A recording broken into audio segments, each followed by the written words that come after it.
Hey, what's up guys, and welcome back to a brand new video. So this news just broke today that the Senate has voted down the motion to call more witnesses for the Trump impeachment trial. This is according to The Hill, quote, Senate Republicans rejected a mid-trial effort to call witnesses and documents on Friday, paving the way for President Trump's acquittal on 2 articles of impeachment passed by the House. Senators voted 49 to 51, with Republican Senators Mitt Romney of Utah, Susan Collins of Maine breaking ranks to join Democrats in voting for witnesses.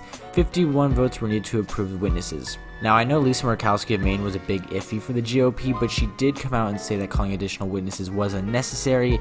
So yes, this whole impeachment trial is going to come quickly to an end now, probably by next week, and they're just going to have to wait for the Democrats' next effort to attack Trump, because obviously they're not done yet. But they're exhausting a lot of options. Now, I looked on Twitter as this was happening to see how people were reacting, because, you know, it's going to be funny. Obviously, I knew the left would go nuts with this news, right? Because it's the end of democracy as we know it. And I was right. There's impeachment trial sham trending, GOP cowards, RIP America, and even Blue Tsunami 2020, which is my personal favorite.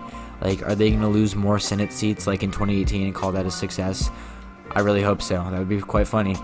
And I just can't imagine living in the heads of one of these blue check-marked liberals where they actually think this is like some big conspiracy to cover up Trump's crime syndicate. Like, how ridiculous is some of these people? Now, even someone edited the United States Senate Wikipedia page to say the Senate died today when the GOP did not stand up to a corrupt autocrat. This is literally just so funny to watch.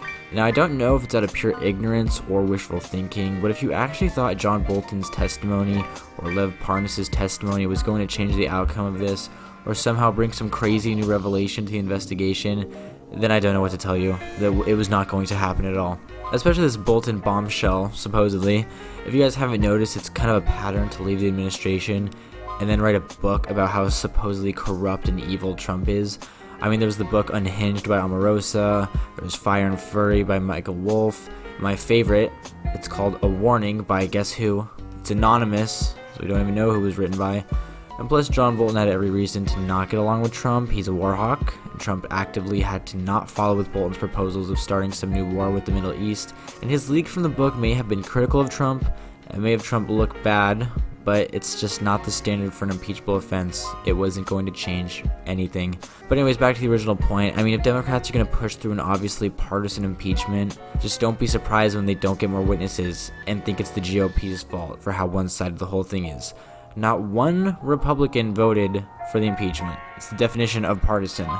Now, if the GOP had caved here, it still would not have appeased the Democrats. That's why I'm glad they didn't cave, because they're not going to be satisfied until Trump is removed. That is the only way they would be satisfied, I feel like. Even then, I'm not so sure.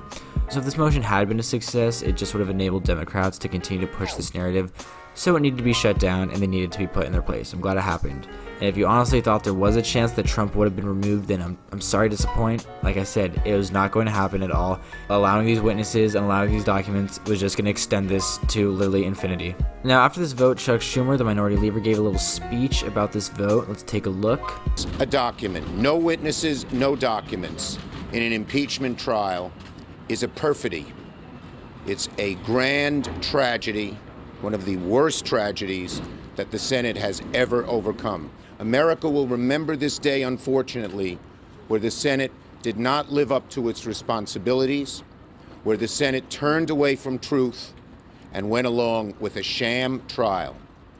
This, if the president is acquitted with no witnesses, no documents, the acquittal will have no value, because Americans will know that this trial was not a real trial. It had no witnesses, no documents. It is a tragedy on a very large scale. And the pain, it's such a tragedy. You mean no more witnesses and documents, because we had quite a bit of them in the House. But yeah, Chuck sums this up in the exact format that the Democrats are going to spin this to their base, that the GOP is evil and corrupt, and it was the Democrats who, against all odds, stood up for justice and the Republic. Ugh. But yeah, that's pretty much the whole deal with this thing right now. It's going to end. I'm really excited for it to end. I'm really excited for him to get acquitted so then we can move on to more interesting things, because I'm getting really tired of not only talking about this impeachment stuff, but just hearing about it, because it's just getting so old and there's really no point to any of this. But yeah, that's pretty much it for the video today, guys. Let me know what you guys think about this down in the comments below.